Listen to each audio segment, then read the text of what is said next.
Bien, muchachos. La clase anterior alcanzamos a ver un poco lo que es formulación de cadenas de Markov. Principalmente alcanzamos a ver un ejemplo de la tienda que vendía cámaras, ¿no es cierto?, y cómo se manejaba ese inventario. Eh, y lo que vamos a ver ahora, bueno, lo que seguimos un poco más adelante, pero no alcanzamos a completar, era el tema de cómo se formulan las cadenas de Markov. Entonces vamos a repasar un poco brevemente eso. Una cosa importante era la propiedad marcoviana. Básicamente, en palabras simples, que dice la propiedad marcoviana, dice que no importa lo que sucedió en el pasado muy eh, lejos, ¿no? Sino que solo importa lo que ha sucedido en el pasado cercano. Y eso quiere decir en el periodo automáticamente anterior al que estoy considerando. También definimos lo que son las probabilidades de un paso y también las probabilidades de n pasos, ¿no? Dijimos que las probabilidades de un paso cumplían con esta idea de que son estacionarias, y eso significa que no importa si estamos pasando, o sea, siempre importa si estamos pasando del estado I al J, ¿sí? Pero no importa si es del periodo 0 al 1, del 1 al 2, del 2 al 3, etc. Solo importa que esté pasando del estado I al estado J. Luego, claro, hablamos un poco de las probabilidades de transición, hasta acá me acuerdo que un poco llegamos, y la idea acá era decir cómo podemos estimar las probabilidades de transición, pero no inmediatas, o de un paso, sino que de n pasos, ¿ya? O de n etapas, periodos. Entonces, esta es un poco la idea, ¿no? La diferencia de la n etapas con la de un paso, o de n pasos con la de un paso, es que la de un paso es inmediata, ¿no? Yo veo cuál era el estado en el periodo anterior, y yo quiero cambiarme en este periodo o en el periodo siguiente a este estado J. En cambio, en n pasos significa que en n pasos atrás yo estaba en el periodo, o sea, perdón, en el estado I, y quiero pasar n pasos después, ¿no es cierto?, a el estado J. Básicamente eso. Entonces, las probabilidades de transición de n pasos, las PIN, ¿no es cierto?, son probabilidades condicionales de que el sistema se encuentre en el estado J justo después de n pasos, o n etapa, unidad de tiempo, etcétera, dado que comenzó en el estado I a un tiempo atrás t. Entonces, estas probabilidades condicionales cumplen las siguientes propiedades, que son propiedades básicamente de distribuciones de probabilidad. Las propiedades son que todas las probabilidades tienen que ser mayor o igual a 0. Y además, ¿no es cierto?, partiendo de un estado dado I, ¿no es cierto?, y para un periodo n específico, ¿sí?, la probabilidad o la suma de todos los valores posibles, o sea, de todas las probabilidades que yo pueda tener de estado, de cambio del estado I al estado J en n pasos, donde J varía desde 0 hasta m, que es la cantidad de estados posibles, eso me tiene que dar 1, ¿no? En el fondo es como ley de probabilidad total. Voy a ver si puedo hacer un esquema acá, a ver si se entiende mejor la idea, por si acaso. Una pluma. Es como, yo estoy en el estado I, ¿cierto? Y voy a irme a un estado J. Pero ese estado J tiene muchas variantes, ¿no? Varía desde 0 hasta M. Entonces acá podríamos decir que este es J. Y acá J puede ser 0. Sorry el pulso, no está muy bueno, pero yo creo que se entiende la idea. Si no, me preguntan, por favor. Y acá tengo una burbujita con el estado M, ¿ya? Estoy tratando de hacer la M. Entonces, yo puedo pasar de I a 0, de I a 1, y de I, etcétera, hasta M, ¿no? En N paso a todo esto, ¿ya? Entonces, lo que plantea acá esta expresión matemática es lo mismo, ¿no? Es la sumatoria, ¿no? Acá hay una probabilidad, acá hay una probabilidad, hasta acá hay una probabilidad, y si yo sumo todas esas probabilidades, eso me tiene que dar 1, porque son todas las posibilidades que existen, ¿no? Si yo parto en I, puedo llegar a uno de los J posibles en N paso, ¿no? Básicamente eso. No sé si así se entiende mejor el tema de las probabilidades. ¿Sí? Ese silencio, el silencio otorga, dicen. Ok, asumo entonces que sí, se entendió. Ok, entonces, notación conveniente. Esta es una notación para las matrices de transición, pero ahora en n pasos, ¿ya? Entonces, la matriz de transición P, pero en n pasos, ¿no es cierto? Todos los estados posibles van de 0 hasta el m, y los estados posibles, por lo tanto, también en n periodos después son m también, más 1, m más 1 estados, ¿no? Y en el fondo vean que acá lo que hay en cada posición posible es la probabilidad respectiva, ¿no? La probabilidad de que estando en estado 0 sigan estando el estado 0 después de n pasos, de que estando en el estado 1 después de n pasos esté en el estado, o sea, perdón, estando en el estado 0 después de n pasos pasa el estado 1 y así sucesivamente.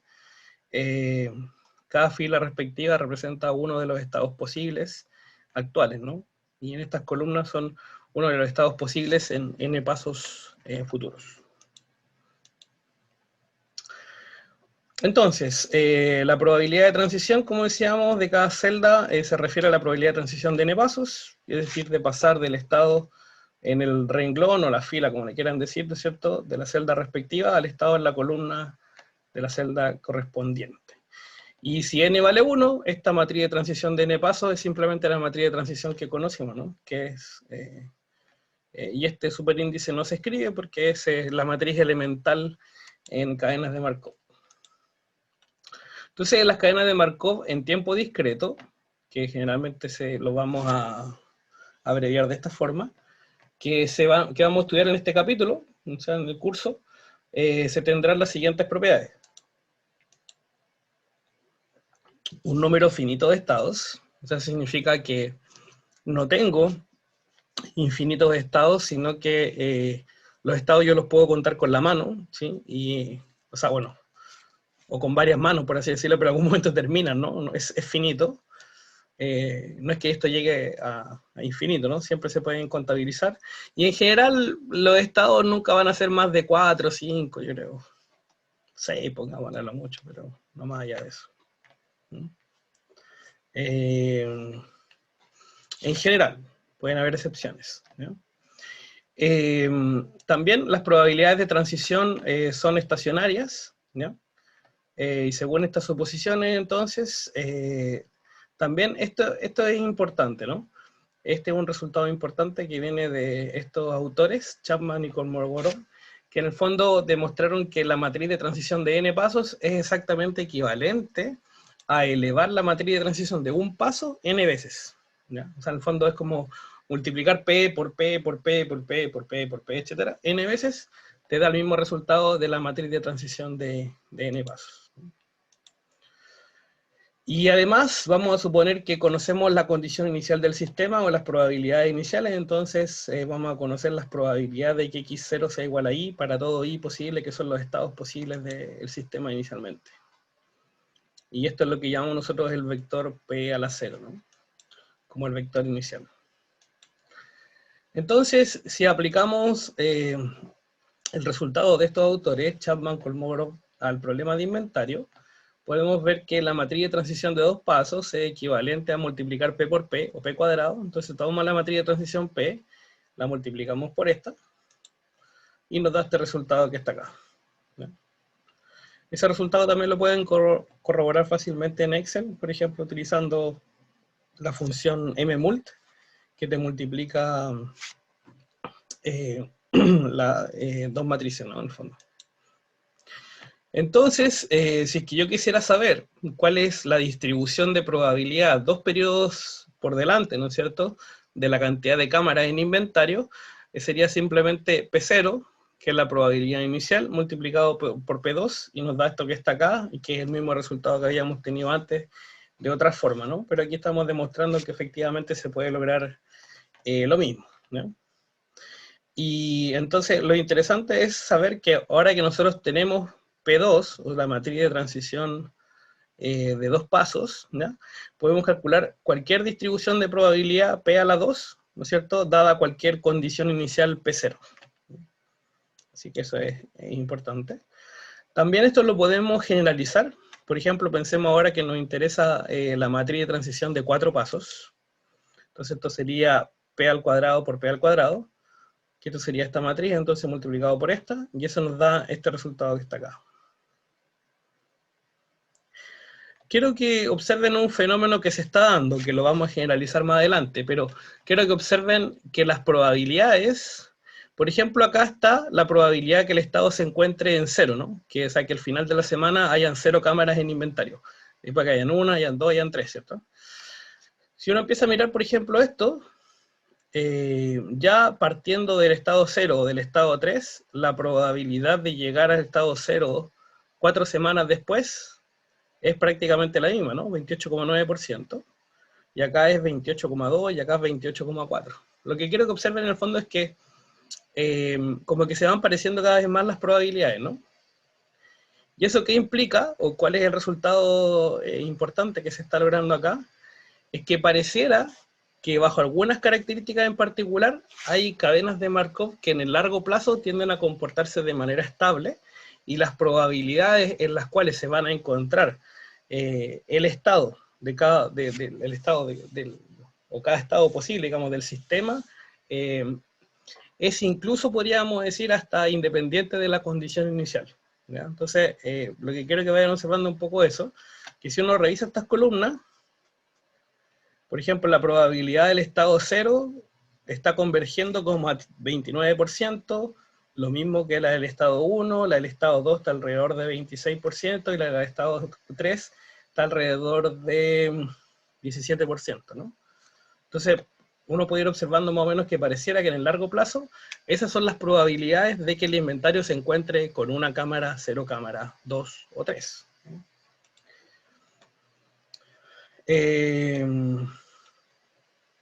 Bueno, en general, podemos calcular, ¿no es cierto?, la distribución de probabilidad en n pasos para cualquier n, cualquier cantidad, siempre y cuando nosotros conozcamos las condiciones iniciales, el vector P0, y tengamos la matriz de transición de n pasos, ¿no?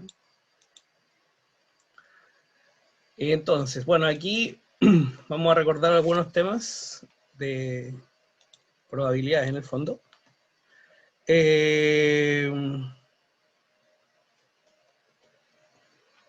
A ver, denme un segundo. ¿Cómo es la pregunta? ¿Que este valor se multiplica por S, me pregunta? Esto, Pedro, lo que estamos haciendo es multiplicación de dos matrices, entonces la multiplicación es como un producto punto, ¿no? La fila 1, tú la multiplicas por la columna 1 y te da la entrada 1, 1, ¿no? Pero tienes que hacer el producto punto, o sea, este por este, más este por ese, más ese por ese, más ese por ese. Si no haces esa multiplicación, te debe dar eso. ¿Mm? Bien. Entonces, de nada. Como les decía, las probabilidades condicionales versus las incondicionales. Vamos a hablar primero de que la matriz P a la n y la matriz de transición de n pasos tiene distribuciones probabilísticas que son condicionales, porque de alguna u otra forma estas probabilidades dependen del estado anterior, ¿no? ¿Cuál era el estado inicial? ¿No es cierto? Porque esta probabilidad que está acá, de n pasos, se lee como la probabilidad, ¿no es cierto?, de que el estado en n pasos, ¿no es cierto?, posteriores del sistema se encuentre en estado J, dado que inicialmente el estado, ¿no es cierto?, era I. Okay, partimos con esa idea. Y esto lo expresamos de esta forma, ¿no?, como una probabilidad condicional. Entonces, muchas veces se pone la distribución incondicional, lo cual implica una suma ponderada según la distribución inicial. Entonces, cuando hablamos de distribución incondicional es porque queremos ver cuál es la probabilidad que en n pasos el estado del sistema esté en J, independiente de cómo partió.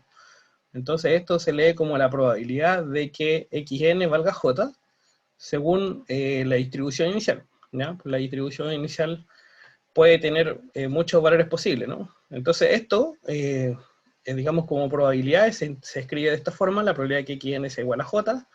Pero esto, en el fondo, es una ley de probabilidad total, ¿no?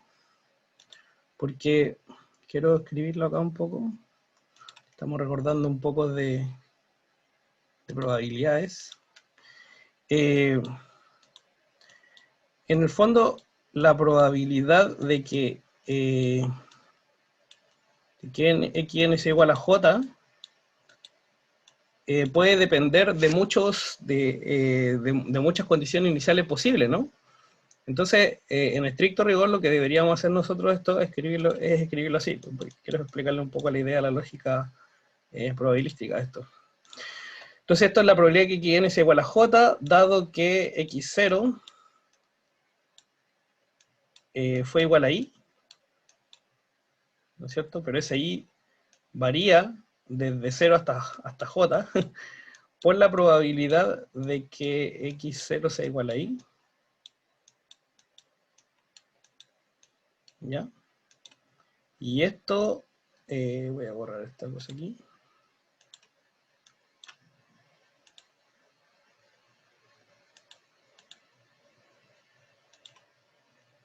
Por la sumatoria. Porque tengo que sumar sobre todo los valores iniciales posibles, o estados iniciales posibles, ¿no? Desde el estado 0 hasta el estado m.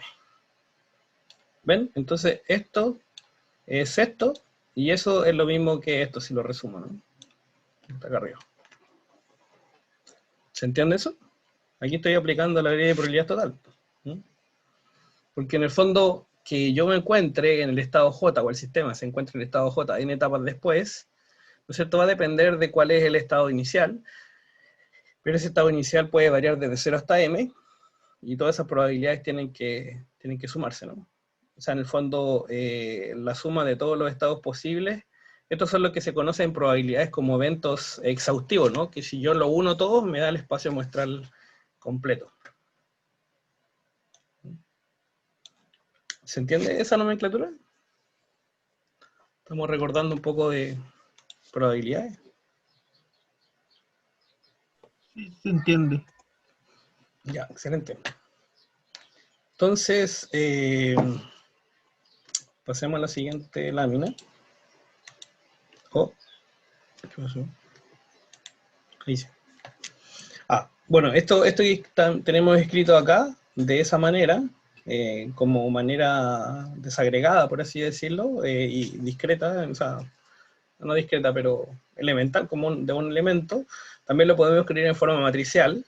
Entonces, diciendo en el fondo que la distribución de probabilidad incondicional, o sea, cuál va a ser la probabilidad de que el estado se encuentre en el estado i igual 0, 1, 2, 3, o j, como dice ahí, ¿no? J igual 1, 2, 3, etcétera, en n pasos después, es igual a la distribución inicial del sistema, o sea, cómo se encontraban inicialmente las probabilidades de estado, multiplicados por la probabilidad, la matriz de transición, perdón, de n pasos. ¿Ya? Exactamente la misma idea. Y esto no es más que el desarrollo un poco como algebraico, probabilístico del tema. Bueno, eso también lo pueden ver en detalles. Me parece que en el libro de Hiller, denme un segundo.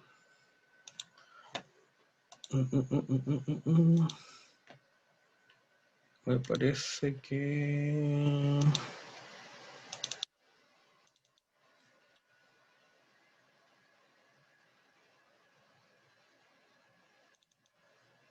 Claro, que en el libro de Hiller-Lieberman, en el capítulo de cadenas de Markov,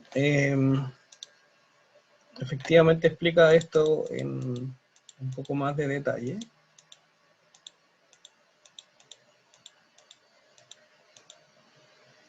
Acá, esta parte donde explica en detalle justamente las ecuaciones de Chapman-Kolmogorov, y después desarrolla, ¿no? Sí. Sí, esta parte la pueden revisar en más detalle. Es exactamente lo mismo, ¿no? Exactamente lo mismo, sí. Ok.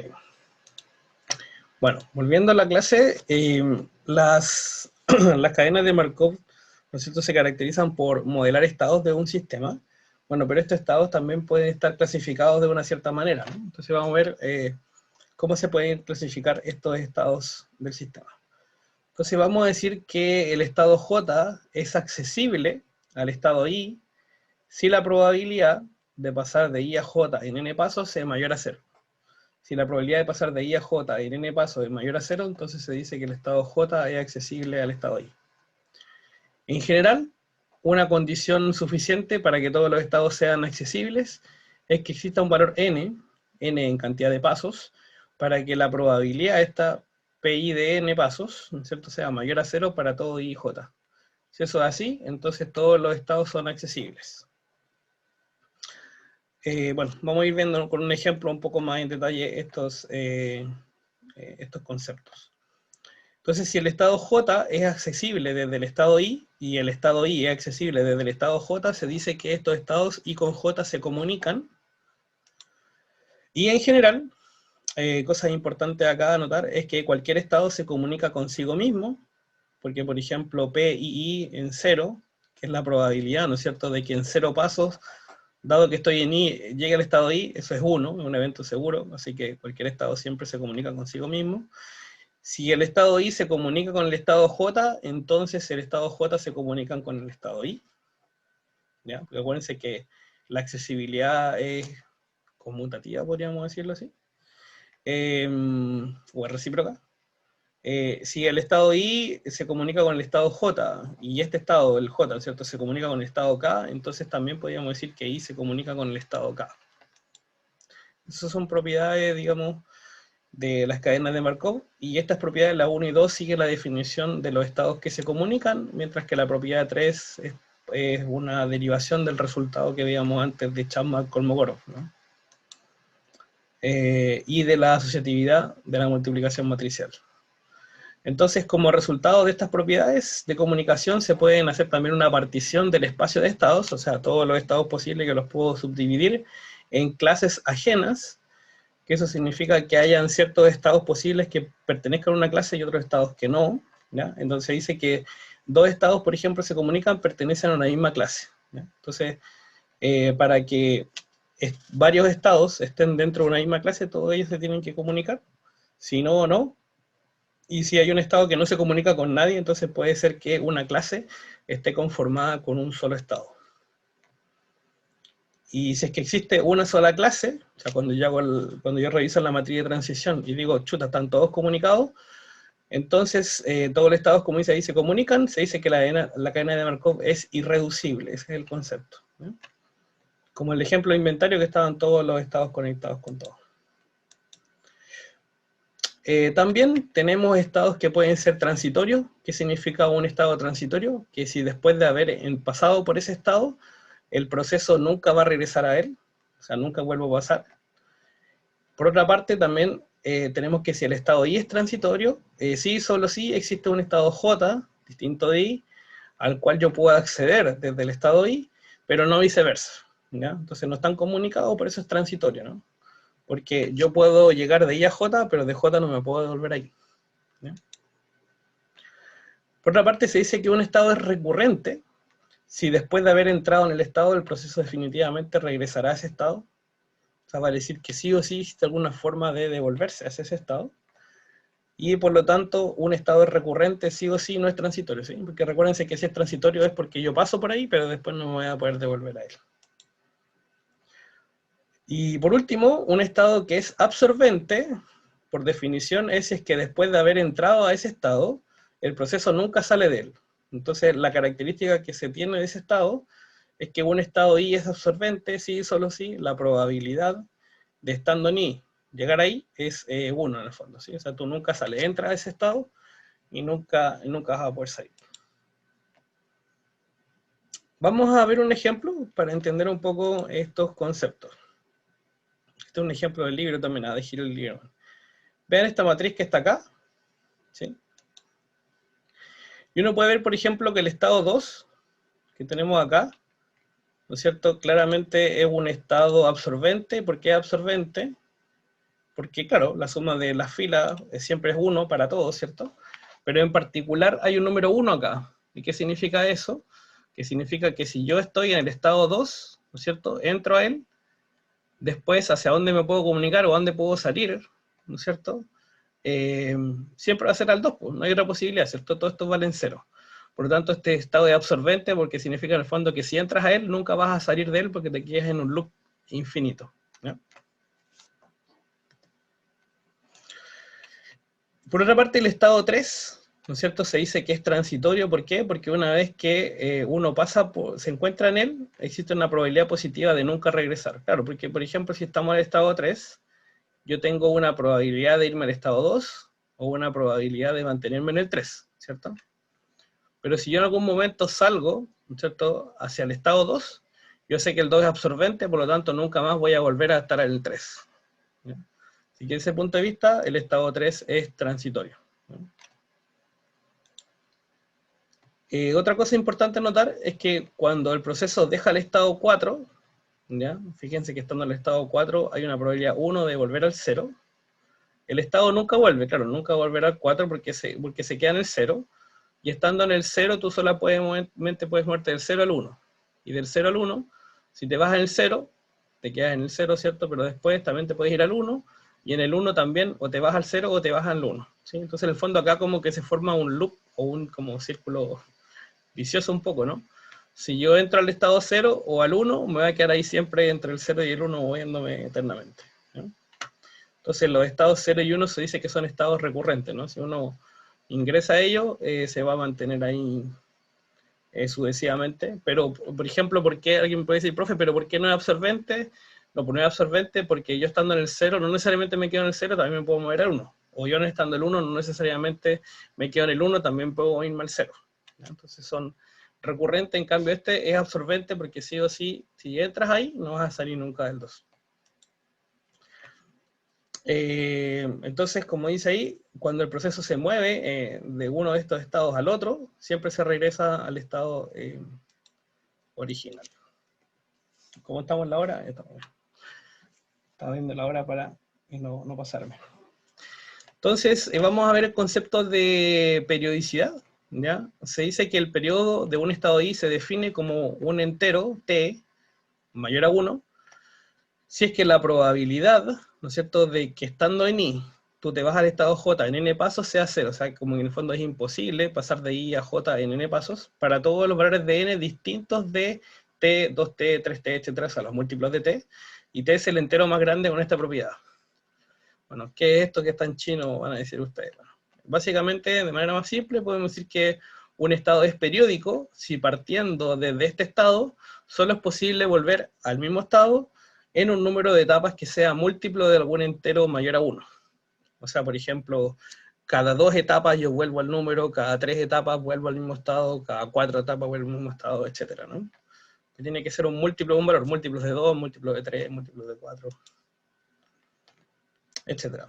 Y también, como concepto, si existen dos números consecutivos, digamos S y S más 1, tal es que el proceso puede encontrarse en el estado I, en los tiempos S, o en los estados S, ¿no es cierto?, y S más 1, se dice entonces que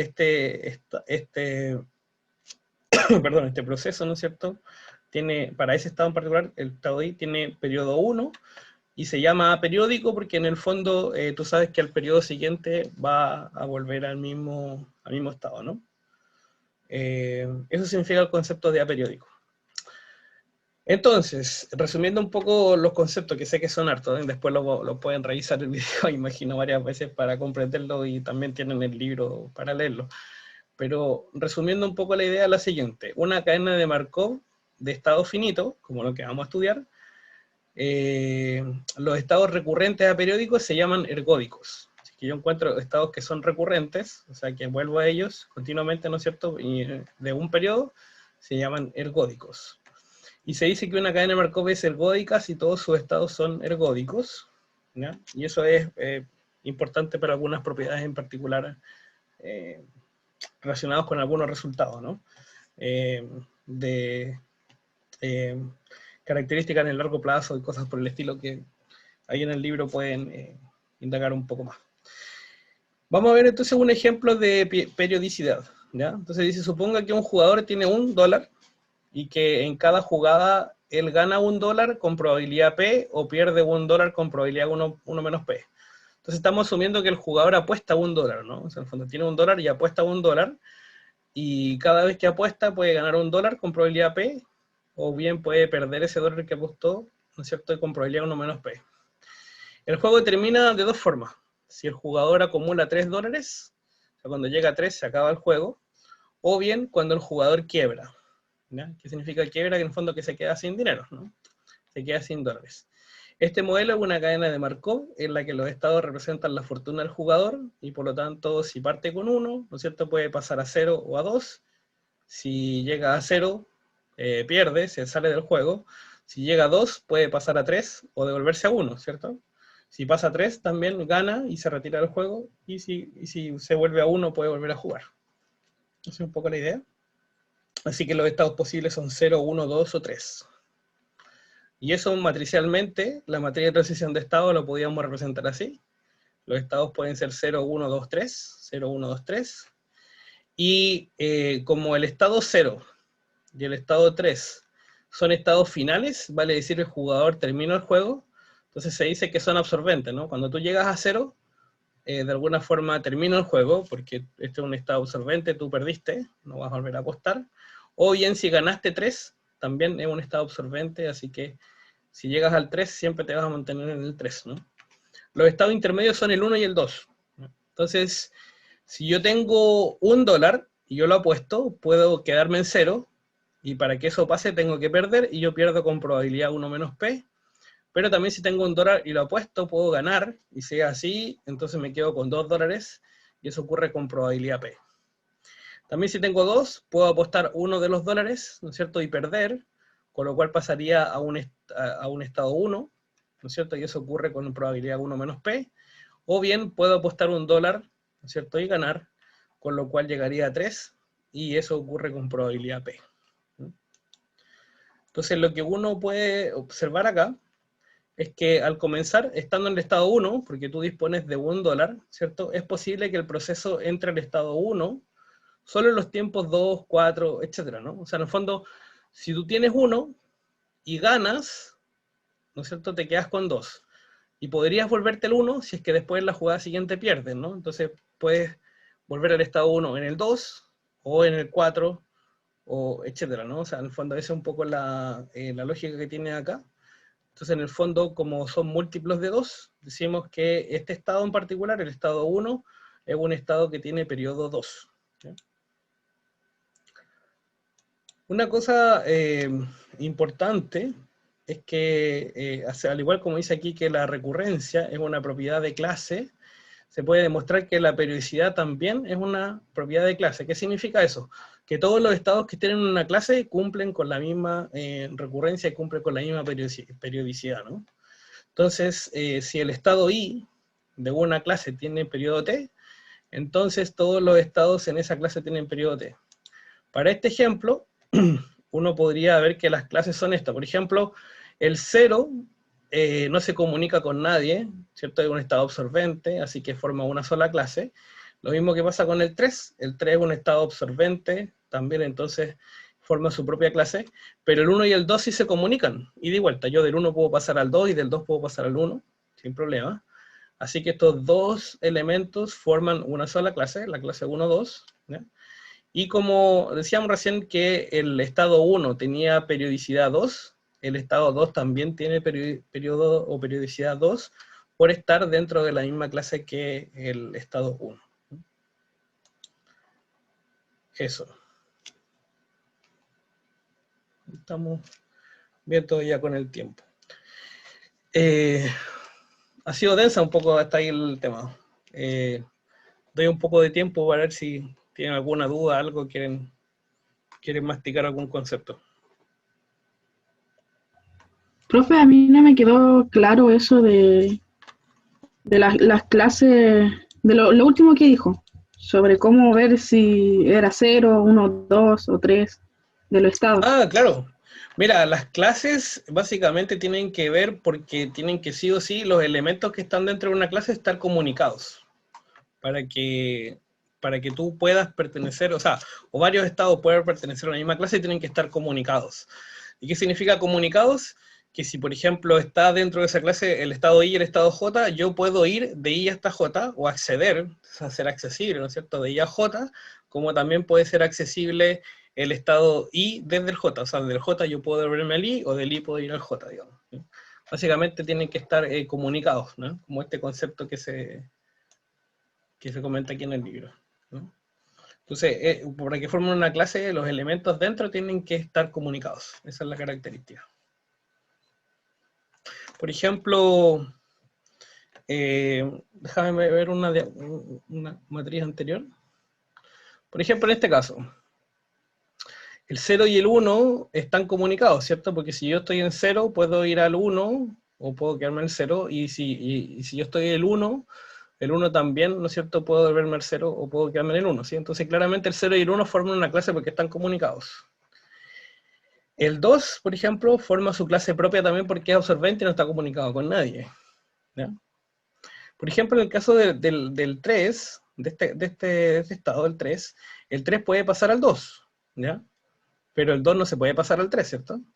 Y del 3 puede quedarse en el 3. Entonces, por ejemplo, el 3 con el 2 no pueden estar dentro de la misma clase. ¿Por qué? Porque el 2 no está comunicado con el 3, aunque sí del 3 yo puedo llegar al 2. Y este estado también sería otra parte. O sea, en el fondo, por ejemplo, en este caso, en esta matriz, en esta cadena de Markov, podríamos decir que los estados serían el 0, 1, forman una clase, después el 2 forma otra clase, el 3 forma otra y el 4 forma otra clase. Profe, Sí. otra consulta, si por ejemplo, en ese mismo ejemplo que usted propuso, ¿verdad? ¿Este? Si por ejemplo ahí se diera que en el estado 2 yo pudiera volver al 1 y del 1 al 2, ¿también pasaría a ser de la clase del 0 y el 1? Claro, pero eso sería por, entre comillas, la transitividad, ¿no? Porque en el fondo tú me estarías diciendo como algo... Es como lo que dijo de... esto, ¿no? Que si el estado I se comunica con el estado J y este se comunica con el estado K, entonces el I se comunica con el K. Eso. Sí, eso. Correcto. Sí. Oh, ya. Así Gracias. es. De nada. Sí, es así. Más dudas, consultas. Les quería mostrar un poco nomás cómo estaba el tema del libro, ¿no?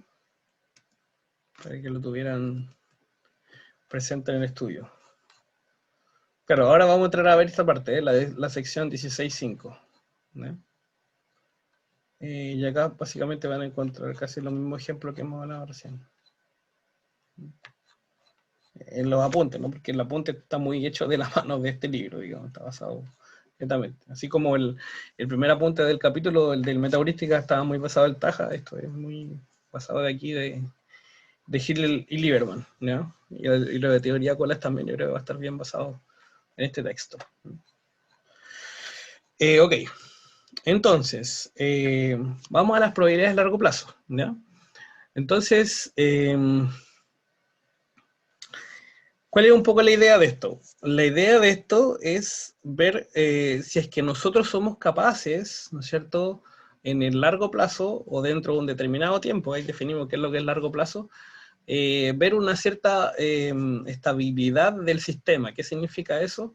Que si yo puedo constantemente encontrar que, mira, la probabilidad de que el estado se encuentre, ¿no es cierto?, o sea, que el sistema se encuentre, perdón, en el estado I, en 10 pasos, en 20 pasos, en 30 pasos, es la misma, eso quiere decir que ya lograste de alguna forma como el estado estable, ¿no? Porque en el fondo ya no es necesario pasar más estados para saber cuál es la probabilidad de que se encuentre en el largo plazo en ese estado del sistema, ¿sí? O sea, por ejemplo, que una máquina se eche a perder, o esté buena, o esté en reparación, ¿no? Entonces, no sé, por ejemplo, la probabilidad de reparación, 10% la probabilidad de que esté buena, 80%, y otro 10% para la probabilidad de que se haya fallado, ¿no? Y todavía no la reparen, por ejemplo.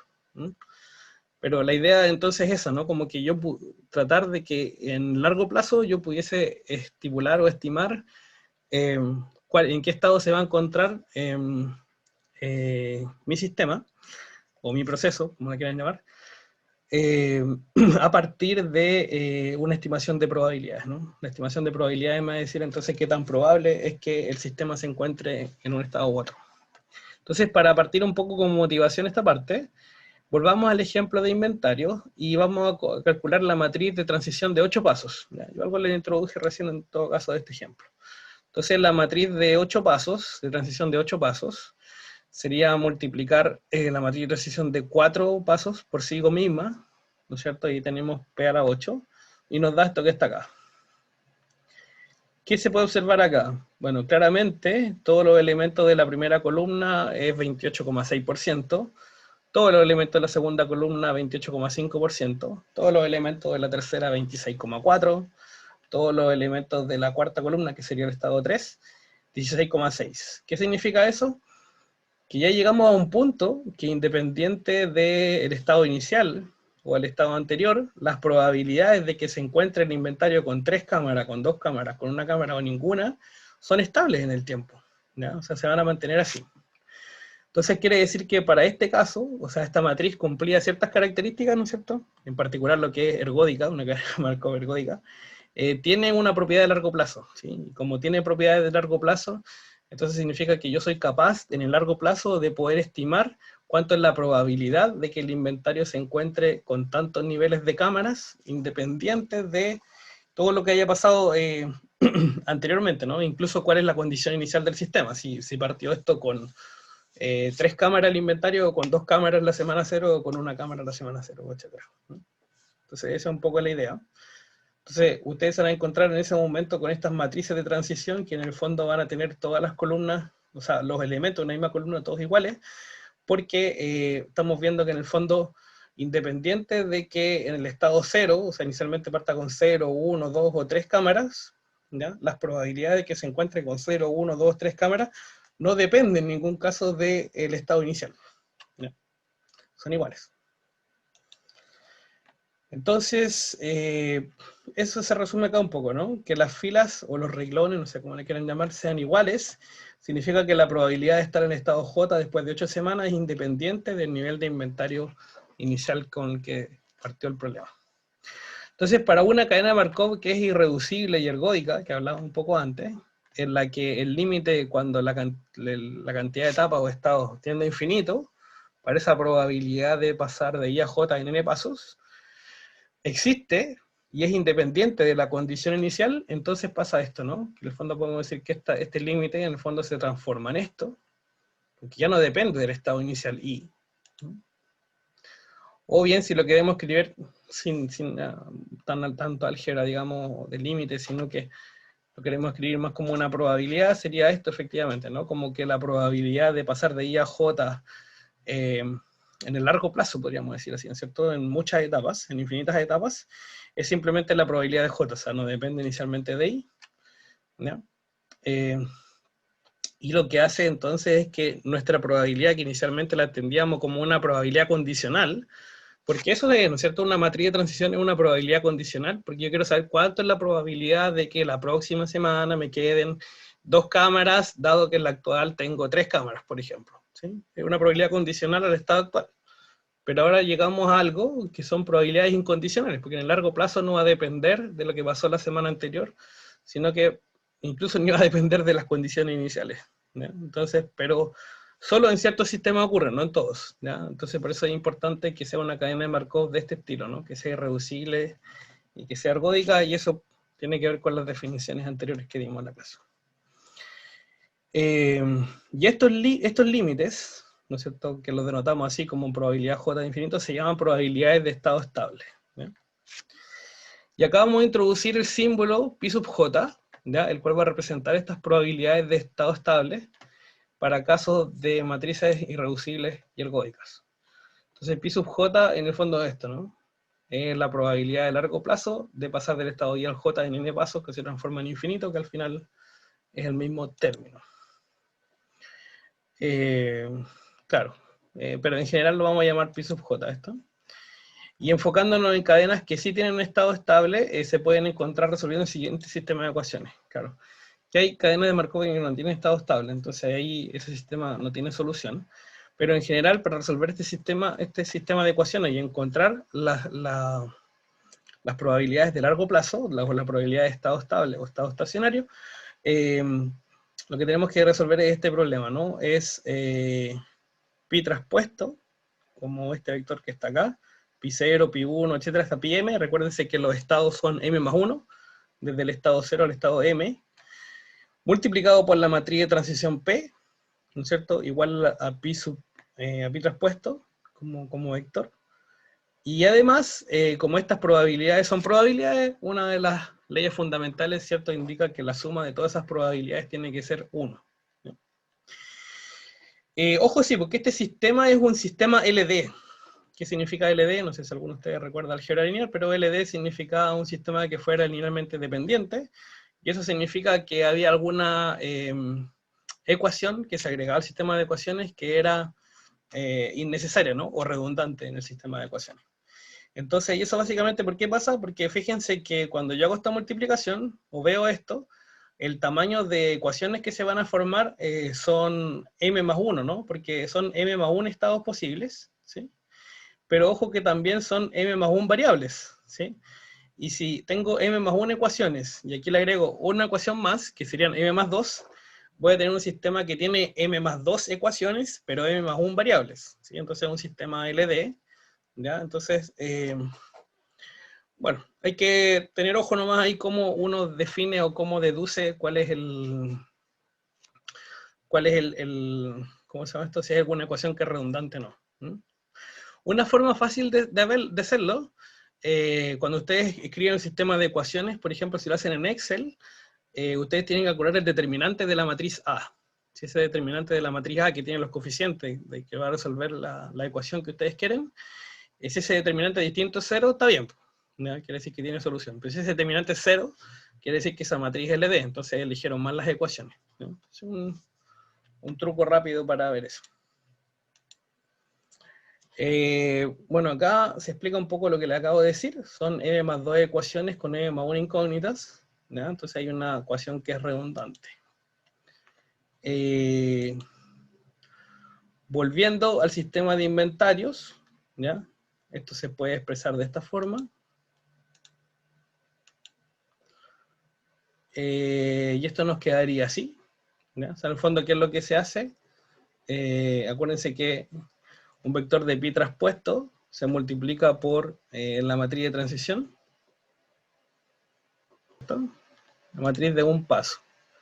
Bueno, nosotros lo que tenemos que hacer, como esta matriz es de 4×4, tenemos que multiplicarla por un vector fila, ¿no es cierto? De los pi, e igualarla esto a un vector de los pi fila acá a la derecha, ¿no es cierto? Entonces, en el fondo, déjenme, voy a hacer una copia de esto, mejor. Ya. Entonces, este es el estado 1, ¿cierto? 0, 1, ok. ¿Sí? Ya. Esto no nos interesa. Ah, no se está ni viendo la figura. Ok.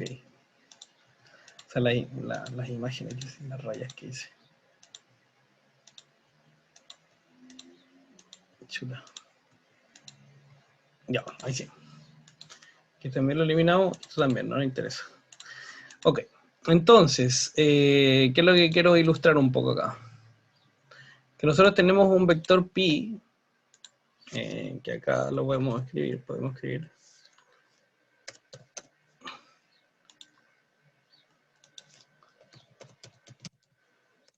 ¿cierto? Y ese vector pi es pi1, pi2, pi3 y pi4, ¿no? O lo escribo acá arriba.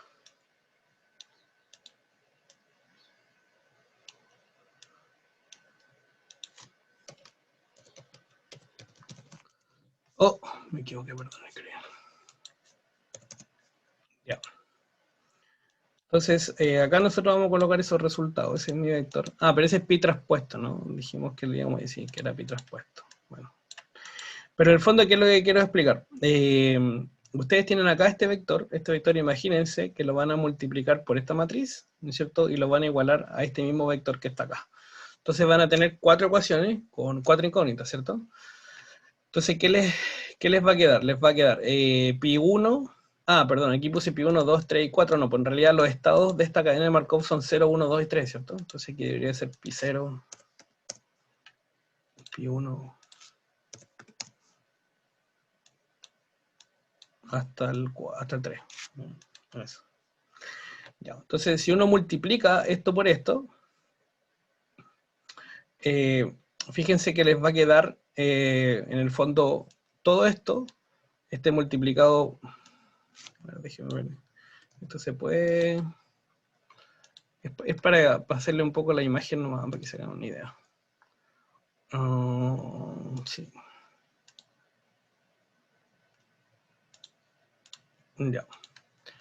Ok, entonces les va a quedar en el fondo, es como un producto punto, ¿no? Porque es esto por esto, entonces le va a quedar pi 0 por este, más pi 1 por ese, más pi 2 por este, más pi 3 por este, igual a pi 0.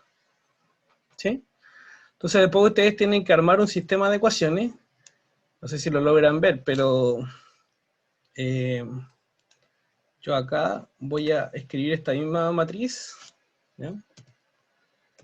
Pero la voy a transponer.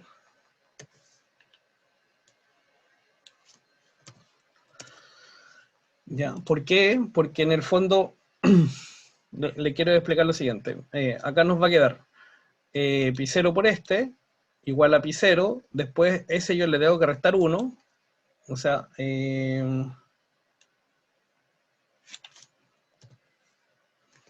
ya, esta entrada debería ser esta misma, pero menos 1, ya, y estas que están acá deberían ser estas mismas. A ver, se me falta un labio para desarrollar esto. A ver, lo que quiero explicar es más o menos lo siguiente. A ustedes les va a quedar, esa parte la entienden, ¿no? Pi 0 por este, más pi 1 por ese, más pi 2 por ese, más pi 3 por ese, igual a pi 0, ¿cierto? Entonces ese pi 0, que si yo lo quiero pasar para el otro lado, restando, para que me quede un sistema de ecuación igual a 0, ¿ya? ¿Cómo se llama esto? Lo paso restando, ¿cierto? Y al pasarlo restando, me va a quedar negativo, entonces eso, el resto 1 y me queda ese número que está ahí, ¿ya? Este coeficiente que está acá, 0,63, ya, ¿qué es lo que queda acá? Porque les dije que era la traspuesta, es por lo siguiente, porque después ustedes lo que tienen que hacer es multiplicar este vector, pero por esta ahora, ¿no es cierto? Y eso lo deben igualar con el pi 1, ¿ya? Y al hacer eso, entonces nuevamente les va a quedar 0,18 por pi 0, que es este número que está ahí. Después les va a quedar 0,3 por pi 1, pero ese 3 hay que restarle el 1 de la derecha, porque vamos a pasar restando después del término, ¿ya? Y después les va a quedar pi 2 por este valor, ¿no es cierto? Que es el que va aquí.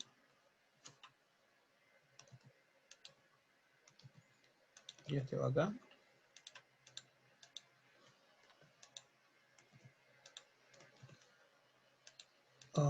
¿Qué pasó? Ah, ok. Ya, ahí está. Ya, y este va acá. Es que como le puse transponer, por eso está variando el Excel. Pero en el fondo, ¿qué es lo que yo quiero? Es que después, si ustedes se dan cuenta, si plantean todas las ecuaciones, les va a quedar la traspuesta de esta matriz, y esa traspuesta en la matriz menos la identidad. Entonces, a todos los elementos de la diagonal, yo le tendría que restar 1. Entonces me quedaría S menos 1, S menos 1. Después, aquí abajo debería ser este menos 1. Y acá abajo debería ser este menos 1. ¿Ya?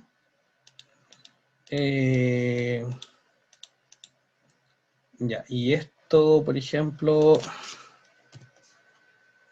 debería ser eso, esto debería ser eso, esto debería ser eso.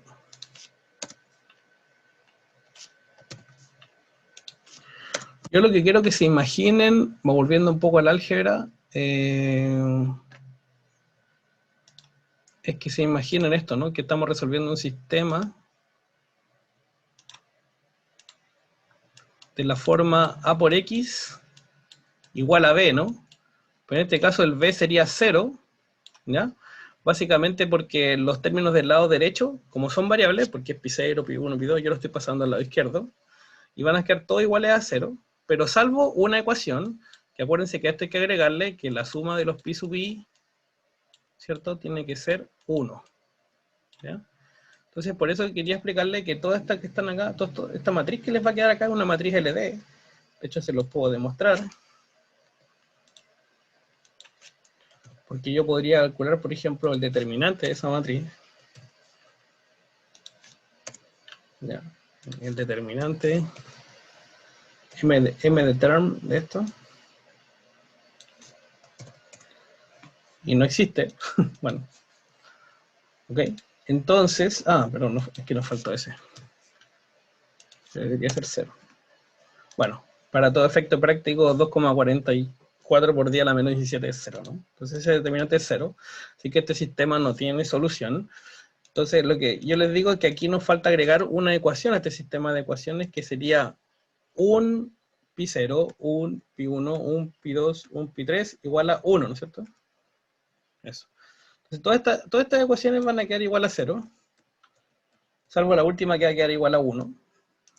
Y lo que habría que hacer acá, por ejemplo, es hacer otro juego, calcular el m de term de, por ejemplo, estas 4 últimas filas, ¿ya? Para ver si esta es linealmente independiente. Y ahí sí, se dan cuenta, ahí sí hay un determinante que tiene sentido, ¿ya? Entonces ustedes van a tener un sistema AX, ahora no igual a 0, sino que igual a B, y sería esto último que está acá. Entonces lo que deberíamos hacer, por ejemplo, ¿cómo se determina ese sistema de ecuaciones? Bueno, el sistema de ecuaciones se determina, ¿no es cierto?, porque uno, ya, no voy a escribir con el rojo igual, pero voy a cambiar el color. ¿Cómo estamos en la hora? ¿Cómo estamos justo? Ya, esto sería A por X igual a B, ¿no es cierto? ¿Cómo se encuentra el X? Multiplicando por la inversa de A la izquierda, ¿cierto? Entonces me queda A a la menos 1 por A, la identidad, despejo X, me queda que X es igual a A a la menos 1 por B, ¿cierto? ¿Sí? Así que si quiero encontrar X es A a la menos 1 por, entonces la inversa de esta, multiplicado por B, que es este vector, me debería dar los pi. Bueno, entonces aquí yo tengo que tomar una matriz de 4 elementos, 1, 2, 3, 4, pero un vector, porque esto como es vector, el resultado también lo va a dar así como una columna. Yo coloco mmult, porque vamos a multiplicar dos matrices, y la matriz por la izquierda es la inversa de A, entonces coloco m inversa de esto. Y por la derecha sería B, que sería el lado derecho de esta, lo que está ahí. ¿Sí? No, un paréntesis, no. Sí, m inversa, ok. Y ahí coloco control shift enter, y ahí está. Esas son las probabilidades de estado estacionario. ¿Sí? Para el ejemplo del inventario. Pero nosotros ya los teníamos, ¿se acuerdan? Que llegamos a pi 8 y encontramos que todos eran iguales. Bueno, pero aquí es la forma como correcta según el método para poder estimarla. Son esas, ¿no?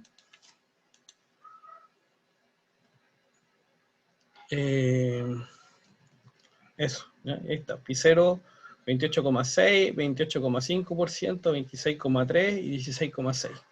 Eso mismo que está ahí.